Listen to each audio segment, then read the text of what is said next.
In the remote Antarctic research station, an eerie silence was broken by a sudden burst of electronic chaos. Dr. Hyun Park sat alone in the monitoring room, her eyes fixed on screens that were now dancing with strange, pulsing signals. The computer systems, usually calm and predictable, were now behaving like nervous animals sensing an approaching predator. Outside, the endless white landscape of Antarctica stretched beyond imagination, while inside, something extraordinary was unfolding. Hyun's fingers moved quickly across the keyboard, her breathing measured but rapid. She knew these signals were unlike anything humanity had ever intercepted before. The first indication came as a subtle vibration. Equipment began to react, sensitive instruments flickered, quantum sensors jumped erratically, and communication arrays started picking up frequencies that defied current scientific understanding. Something massive was approaching, something that didn't follow any known rules of space travel. Global communication networks began lighting up. Military installations from different continents started receiving similar anomalous data. In Washington, Beijing, Moscow, and New Delhi, high-ranking officials were being awakened from their sleep, pulled into emergency briefings. Hyun zoomed into the data streams, her scientific training battling against the growing sense of unknown terror. The incoming signals suggested a technological complexity far beyond human comprehension. They weren't random, they were deliberate, structured, and carried a kind of mathematical precision that suggested intelligent design. Within hours, satellite imaging confirmed what the sensors had been hinting at. Something was approaching the solar system. Not just a small object, but a massive construct that seemed to manipulate space itself. Traditional radar and tracking systems struggled to define its exact shape or size. The object moved with a grace that seemed impossible. It didn't just travel through space, it seemed to bend space around itself. Mathematical calculations suggested it was moving at speeds that should have been physically impossible, yet it maintained a steady, almost calculated approach towards Earth. Military commanders around the world began preparing defensive strategies. Fighter squadrons were put on high alert. Nuclear submarines were repositioned. Space-based weapon platforms were activated. Humanity, for the first time in its turbulent history, began to move as a single organism. Dr. Park realized they were witnessing something unprecedented. This wasn't just a potential threat, this was a moment that would define human history. Whether they survived or were destroyed, nothing would remain the same after this moment. International communication channels, usually filled with political disagreements and economic tensions, now became unified conduits of shared information. Scientists from rival nations collaborated in real time, sharing data, running simultaneous simulations, trying to understand the approaching phenomenon. The object, or ship, or whatever it was, didn't seem hostile. It wasn't attacking. It was simply approaching, with a deliberateness that suggested observation more than invasion. Its technology was so advanced that human defensive preparations might seem like children preparing to fight an adult. As hours passed, the global population remained unaware. Governments maintained a careful media blackout, not wanting to cause widespread panic. But in research stations, military bases, and secret government facilities, the brightest minds of the planet were preparing for something that would change everything. Hyun Park continued her monitoring, her eyes never leaving the screens.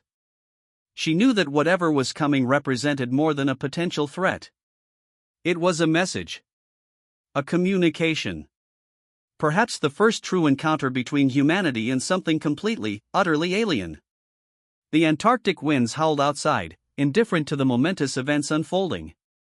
Inside the research station, humanity stood at the precipice of its greatest unknown adventure, waiting, watching, and preparing for first contact. No one knew what would happen next. But everyone understood that nothing would ever be the same again. David Kim stood in the underground command center, watching holographic projections dance across massive screens. The room hummed with nervous energy, filled with military strategists and technology experts from around the world.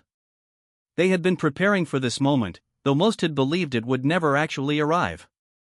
Quantum computing systems worked overtime, processing massive amounts of data collected from the approaching alien object. Engineers had been secretly developing adaptive weapon technologies for decades, hidden behind classified research projects and black budget programs. Now, those technologies would be put to the ultimate test. The military had developed a new class of weapons that could think and adapt faster than human commanders. Neural-linked combat platforms allowed soldiers to control multiple drone systems simultaneously, creating a web of interconnected defense mechanisms. These weren't just machines, they were extensions of human intelligence. In underground facilities across multiple continents, specialized teams worked around the clock. They analyzed every tiny piece of data, looking for potential weaknesses in the approaching alien technology. Supercomputers ran millions of scenarios every second, predicting potential attack patterns and developing counter-strategies. Global communication networks had been restructured. Traditional internet infrastructure was replaced with quantum-encrypted communication systems that could not be intercepted or disrupted. Governments that had been enemies just months ago now shared critical information in real time. Satellite networks were repositioned. Space-based weapon platforms were activated and armed. Every military asset on the planet was being prepared for a potential conflict that would determine humanity's survival. The preparations were both terrifying and incredibly precise. David watched as a new simulation ran on the main screen. Advanced AI systems were creating potential engagement scenarios, testing millions of strategic options every minute. The complexity of the preparations was beyond anything in human history. This wasn't just a military response, it was a species-level survival strategy. Technological innovations that had been kept secret for years were now being rapidly deployed. Advanced materials that could self-repair, energy weapons that could adapt to different threats, and communication systems that could operate under extreme conditions were all being brought online. The global scientific community worked alongside military strategists. Physicists, mathematicians, computer scientists, and military experts collaborated in ways never seen before. Competitive national interests were set aside in the face of a potential existential threat. Training programs were accelerated. Soldiers were being equipped with neural-linked technologies that would allow them to control multiple combat systems simultaneously. Virtual reality simulations prepared them for scenarios that seemed like science fiction just months earlier. Economic systems were quietly restructured. Critical industries were brought under unified global control. Manufacturing capabilities were converted to support the potential conflict. Every resource of human civilization was being prepared for a potential confrontation. Space exploration programs that had been theoretical were suddenly given full funding and support. Lunar and Mars bases that were once considered long-term projects were rapidly completed. Humanity was preparing multiple escape and defensive positions, ensuring the species could survive even if Earth was compromised. David Kim understood the stakes. This wasn't just about defending against an alien threat. This was about proving humanity's capability to survive, to adapt, and to overcome impossible challenges. Every preparation, every strategy, every technological innovation was a statement of human potential. The command center continued its relentless work. Screens flickered with data, strategists discussed potential scenarios, and the most advanced technological systems in human history worked in perfect harmony. They were ready, or as ready as they could be. Outside the underground facility, the world continued its normal routine. People went to work, children went to school, and life proceeded as always. They had no idea of the incredible preparations happening beneath their feet, preparations that would determine the future of the entire human species. Time was running out. The alien object was getting closer. And humanity would soon discover whether their preparations would be enough to survive the greatest challenge in their history. The alien fleet emerged from the dark void of space like a nightmare given metallic form. Massive ships that seemed to bend light itself hung silently against the backdrop of stars, their surfaces shifting and changing in ways that defied human understanding of physics. Yuna Choi sat in the Global Communications Center, her fingers dancing across quantum-encrypted interfaces. The first transmission came cold, calculated, and utterly alien. Surrender. Resistance is futile. Your civilization will be assimilated. The voice carried no emotion, no threat. It was a simple statement of what the aliens believed to be inevitable fact. David Kim's voice crackled through the communication system. Prepare defensive protocols. All systems online. Thousands of military personnel around the world moved with practiced precision. Weapon systems that had been hidden for decades now hummed with deadly potential. The alien ships began their approach. Each movement was calculated, precise, a mathematical dance of destruction that seemed impossible to human perception. They expected no resistance. Their technological superiority had conquered thousands of civilizations before. But they didn't know humanity. The first strike came not from massive weapons, but from something entirely unexpected. Electromagnetic pulses designed by humanity's most brilliant minds swept through the alien fleet. Quantum encrypted signals attacked the aliens' communication networks, turning their own technology against them. Entire squadrons of alien ships began to lose power. Their advanced systems, which had seemed invincible moments before, started to fail. The aliens had never encountered a species that could adapt so quickly, that could turn technological warfare into an art form. Yuna watched the screens with a calm that surprised even herself. The simulation models had prepared them, but reality was something else entirely. Humanity's defensive networks worked like a single, massive brain, each system communicating, adapting, responding faster than any biological intelligence could comprehend. Space around Earth transformed into a battlefield unlike any in recorded history. Human-designed drone swarms moved with impossible coordination. Each drone was both a weapon and a communication node, creating a living, breathing defensive network that could respond to threats in microseconds. The alien fleet tried to regroup. They launched counterattacks that would have decimated any other civilization. But humanity had been preparing for this moment for decades. Every potential scenario had been studied, every possible threat analyzed and prepared for. Laser systems designed to work in the vacuum of space carved through alien ship hulls. Quantum encrypted communication systems prevented the aliens from understanding how humans were defeating their technology. It was more than a battle, it was a complete technological revolution. "We are not your prey," Yuna whispered into the communication system. Her words, though simple, carried the collective determination of an entire species. The battle lasted hours, but it felt like moments. Human technology, born from years of competition, innovation, and survival, proved to be something the aliens could never have predicted. They weren't just fighting. They were demonstrating the true potential of human adaptability. As the last alien mothership began to break apart, a strange silence fell. The void of space, usually so quiet, now told a different story. Humanity had done more than defend itself. It had sent a message that would echo across the galaxy.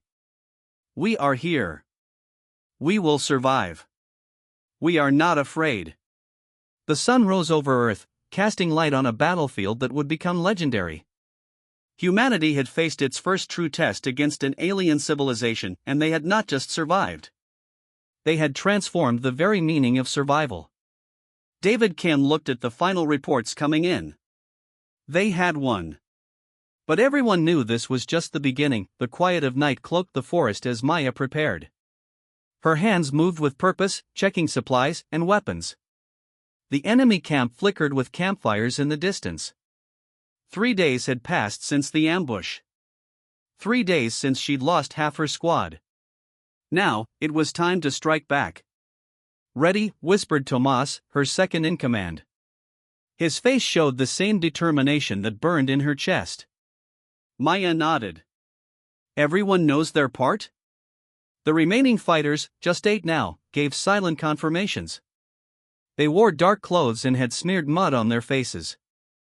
They looked like shadows. "Remember, we hit fast and vanish faster," Maya said. "No heroes tonight." They moved through the trees like ghosts. Years in these woods had taught them every path, every hiding spot. The enemy soldiers, newcomers to this land, didn't stand a chance. Maya held up her hand when they reached the edge of the forest. The enemy camp spread before them, tents arranged in neat rows, guards pacing predictable paths. She smiled. Predictable meant vulnerable.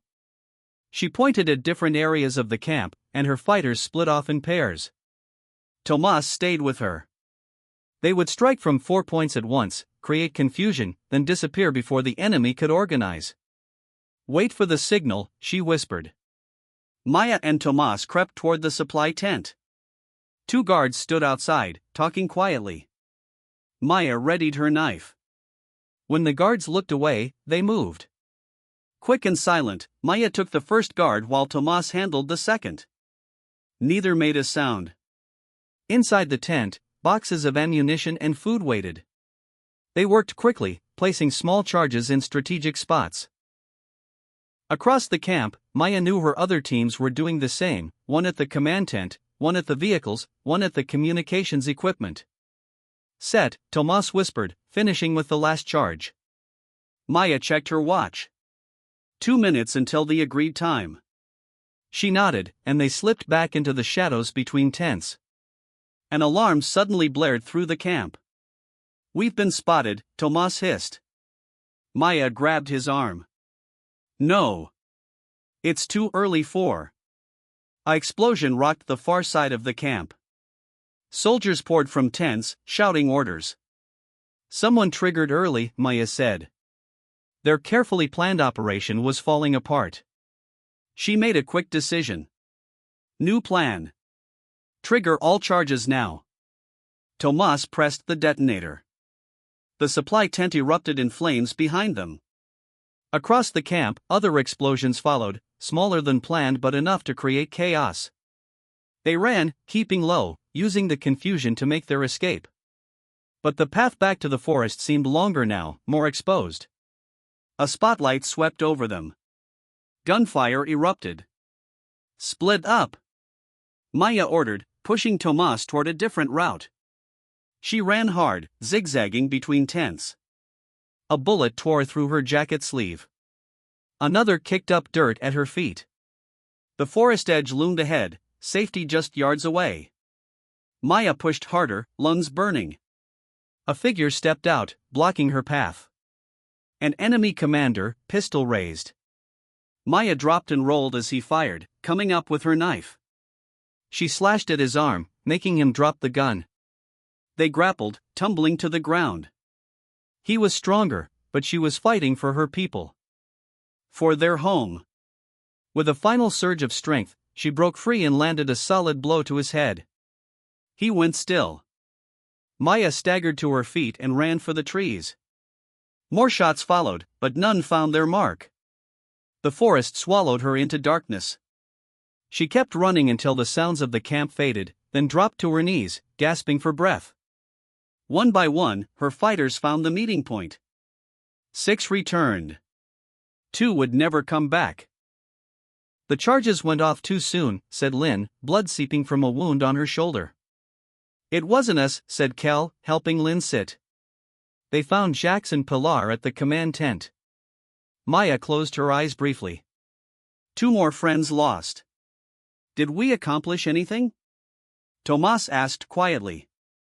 Maya looked back toward the camp. Orange flames still lit the night sky. We destroyed their supplies, their communications, and at least 2 vehicles. They'll be stuck here for days waiting for reinforcements. She stood, wincing at her own injuries. And they now know we won't be defeated easily. What next? Lynn asked. Maya helped her up. We rest. We heal. And then we show them what else we can do. They melted deeper into the forest, their home ground.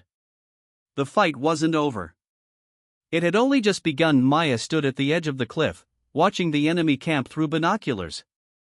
A week had passed since their counterattack. The enemy had recovered faster than she expected, bringing in new supplies and soldiers. They're not leaving, Tomas said beside her. No, Maya agreed. They're digging in. Below, soldiers were building walls around their camp. Heavy weapons had arrived overnight. This was no longer a temporary base, they were establishing a permanent foothold in her people's land. We need to send them a message they can't ignore, Maya said, lowering the binoculars. Back at their hidden camp, the remaining fighters gathered around a small fire. Their faces showed exhaustion and worry. They had fought for months, and their numbers were dwindling. We can't match their firepower, Lynn said, her wounded shoulder still in a makeshift sling. We must try something different. Maya nodded, unfolding a map of the valley. They control the main roads now. They have the camp fortified. But they still don't know these mountains like we do. She pointed to a spot on the map. There's something they don't realize. This ridge above their camp, it's unstable. The others leaned closer as Maya explained her plan. It was dangerous, perhaps their most risky move yet. But if successful, it would force the enemy to abandon the area completely. This isn't just about destroying their camp, Maya said. This is our final warning to them. Leave our lands, or face the consequences. They worked through the night, gathering the supplies they needed. By dawn, they were making their way up the backside of the mountain ridge that loomed over the enemy camp. The climb was difficult. They carried heavy packs of explosives, careful not to trigger them accidentally on the rough terrain. Maya led the way, finding old hunting paths that wound up the steep slopes. The rain last month weakened this whole section, she explained as they reached the top. With the right push, we can bring down half the mountainside. They spread out along the ridge, placing explosives at key points. Maya checked each location carefully. Too much force could create a disaster that would destroy the valley. Too little would fail to make their point. Are we sure about this? Kel asked, looking down at the camp far below. There are people down there. We'll give them warning, Maya replied. Time to evacuate. But they need to understand they can't stay here. By midday, everything was ready. They retreated to a safe distance, leaving behind one crucial element, a warning siren they had salvaged from an abandoned ranger station. Maya set it on a timer. 1 hour, she said. The siren will give them 30 minutes to clear out before the charges blow. They watched from their vantage point as the siren began its wailing cry. At first, nothing happened in the camp below. Then, figures began rushing about. Some pointed up at the mountain. They're evacuating, Tomas reported, watching through the binoculars. Vehicles are loading up. Maya nodded grimly. Good. 20 minutes passed. Most of the soldiers had fled the camp, vehicles speeding away down the valley road. But through the binoculars, Maya could see some remaining behind, scrambling up the path toward their position. They're coming to stop us, she said. We need to move. The group gathered their gear and started down their escape route. But Maya paused, looking back. Go, she told the others. I'll be right behind you. When they had disappeared down the trail, Maya adjusted the timer, cutting it short. She couldn't risk the enemy reaching the charges. She ran then, pushing her tired legs to carry her down the mountain as quickly as possible. Behind her, the first explosion shook the ground.